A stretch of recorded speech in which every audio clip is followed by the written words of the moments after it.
မင်္ဂလာပါ Tech Vlog ဘာမှမကြိုဆိုပါရစေယနေ့အတွက် Facebook page တစ်ခုစနစ်တကျဖွင့်နည်းလေးတင်ဆက်ပေးလိုက်ပါတယ်ခင်ဗျာ ကဲစားလိုက်ကြစို့လားညာဘက်အောက်တောင်းကမင်းနူးကိုနှိပ်ပါ page ကိုနှိပ်ပါ ဘယ်ဘက်အပေါ်ထောင်းက create ဆိုတဲ့ခလုတ်လေးကိုနှိပ်ပါ get started ကိုထပ်နှိပ်ပါ ဒီနေရာမှာကိုထားချင်တဲ့ page နာမည်ကိုတီးခြားစွာရေးပေးပါ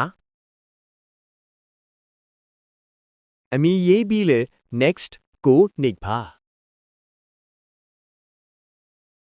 ကိုဖွင့်တဲ့ page နဲ့သက်ဆိုင်တဲ့အမျိုးအစားရွေးပေးပါအခု page လေးကတော့အမျိုးသမီးအဝတ်အထည်ရောင်းတဲ့ page လေးဖြစ်လို့အဝတ်အထည်နဲ့သက်ဆိုင်တာလေးတွေထည့်ပေးပါမယ်ဗျာ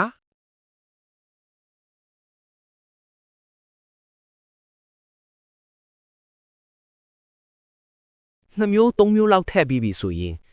ရပါပြီ create ကိုဆက်နှိပ်ပါ ဈေးရောင်းမဲ့ online shop အထက်ဖြစ်လို့အပေါ်က promote your products or services ကိုရွေးပေးရပါမယ် creator တွေ vlogger တွေဆိုရင်တော့အောက်ကဟာလေးကိုရွေးပေးပါရွေးပြီး continue ကိုနှိပ်နာဒီအ